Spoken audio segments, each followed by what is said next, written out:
Before we start today, shall we take a moment to think about the words belonging and fitting in? What do they mean to you? What is the difference between the two?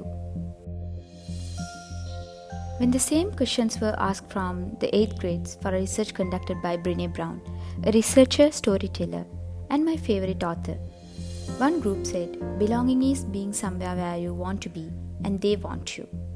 Fitting in is being somewhere where you want to be, but they don't care one way or the other. Another said, belonging is being accepted for who you are. Fitting in is being accepted for being like everyone else. Another said, if I get to be me, I belong. If I have to be like you, I fit in. I don't know whether your answers were similar, but I think the best place to know about fitting in is the middle school, high schools, and college. We experience the highest pressure to fit in when we are in schools and college, because that's when we are first experience exposure to a community or people who are different from us. We humans are social animals. Belonging is our innate desire. From the day we are born, the need for belonging with someone, a family, or a place called home is there. It's very important for children to feel a sense of belonging at home to grow emotionally stronger. When those 8th graders were talking about not feeling belonged at home, their examples were like not living up to their parents' expectation. My parents has got really good grades. My dad was the captain of the football team.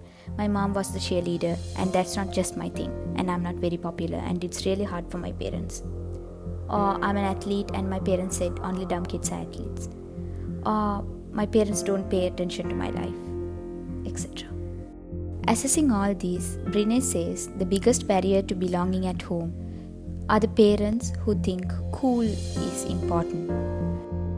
Parents who are like, it's important that you are liked, you are popular, and that you are cool, as opposed to my job as a parent is to help you find belonging, even if you are the president of the Klingon Club or Harry Potter Club or whatever. It doesn't matter you have one or two or a group of people with whom you can share your true self. Because this yearning for belonging is so primal, we often try to acquire it by fitting in and by seeking approval, which are not only hollow substitute for belonging, but often the barriers to it. Fitting in is defined as assessing situations and adapting. Fitting in is a real thing for children. As they get older, although they feel love and belonging at home, peer groups become more important to them. Don't try to teach them how to fit in. Well, what's everyone else is wearing? Why don't you invite her to that party? What's wrong? These questions will not help them to find their true selves or true belonging. You should resist following them and trying to make the path more safer. They need to learn wisdom directly from the world and learn to stand alone and practice true belonging. When we hear the word belonging, the picture comes to us is a group of people who look similar, dress similar, and do the same thing. They agree and disagree on the same things. It's not belonging. Belonging is the innate human desire to be part of something larger than us. It's real connection based on love. It's not conditional or constantly up to negotiation. We don't need a bunch of people to feel belonged. If you have only one or two people in your life with whom you can share your true self, true authentic self, they see you and know you, and you see them and know them. That's a big deal. Today we are in a world that label and diminish us with stereotypes, characterizations that don't reflect our fullness. To avoid get labeled, we hide our opinions and our authentic selves. We are sorted ourselves geographically, politically, even spiritually into like-minded groups. We choose the most comfortable and agreeable social groups to us. We don't like to live with people who has different opinion than us. Villages or towns which has only one ethnicity or religion. Streets which only consist of economical stable families. Or states which agree on only one political party. We have sorted ourselves like this, in which we silent disagreement, grow even more extreme in our thinking, and consume only the facts that support our beliefs, making it even easier to ignore evidence that our positions are wrong. This sorting has leads us making assumptions about the people around us too. which in turn fuel disconnection and loneliness. Loneliness is defined as perceived social isolation. We experience it when we feel disconnected. Maybe we pushed outside from a group we value, or maybe we are lacking a sense of true belonging. Loneliness comes when there is absence of meaningful social interaction. Loneliness is a sad condition and a dangerous condition. Loneliness kills people more than starvation kills. To combat loneliness, we need connections. It doesn't necessarily mean joining a bunch of groups or checking in with dozens of friends. Lot of researchers confirms it's not the quantity of friends, but quality of the connection that matters. Although we have surrounded ourselves with like-minded people and separate us from people who are different from us, the rates of loneliness is rising rapidly around the world. Because the connection we have with people we surrounded with is a connection based on hate. It's a connection not based on love, but because we hate the same people. It could be a racial group or a political group or an ideology, whoever it is. When we are together simply because we hate the same people and follow the same rules, it's just common enemy intimacy. It's the opposite of belonging. The intimacy we experience here is often intense, immediately gratifying, and an easy way to discharge outrage and pain. It's not, however, fuel for the real connection.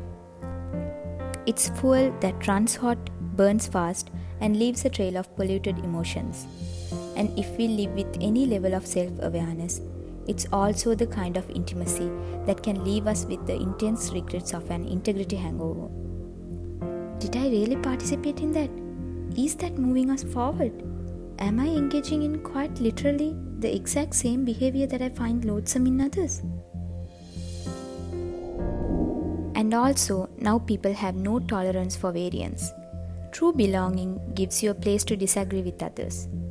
If you are with people with whom you can critically think, challenge and question the norms and values of that group, if holding up to your values and integrity makes you fear of excluding from that group, if you have a risk of kicked out from that group because you speak the truth to power, holding on to your values, you don't really ever belong to that group. You may be part of that group, but your membership is tenuous. True belonging is defined as the spiritual practice of believing in and belonging to yourself so deeply that you can share your most authentic self with the world and find sacredness in both being part of something and standing alone. True belonging doesn't require you to change who you are. It requires you to be who you are. Being yourself means sometimes having to find the courage to stand alone, totally alone. It's not passive. It's not the belonging that comes with just joining a group. It's not fitting in or pretending or selling out because it's safer. It's a practice that requires you to be vulnerable, get uncomfortable, and learn how to be present with people without sacrificing who you are. It's standing alone in a hypercritical environment and stand together in the midst of difference. This requires one tool, which is trust. Trusting others and trusting ourselves. I've made a video dedicated entirely to the topic of trust. Please check it out via the card above. Only when you practice true belonging, you are free of loneliness and the struggle of feeling like an outlier. True belonging is not something we negotiate externally. I've always thought it is something to do with others. It's something we carry in our heart. Brene says in her book, we can spend our entire life betraying ourselves and choosing fitting in over standing alone. But once we've stood up for ourselves and our beliefs, the bar is higher. A wild heart fights fitting in and grieves self-betrayal. A lot of the information I shared today comes from the book Braving Wilderness by Brene Brown. She explains 4 practices of true belonging in her book. I highly recommend you reading it and practice them to be free from loneliness and feel true belonging. All the best.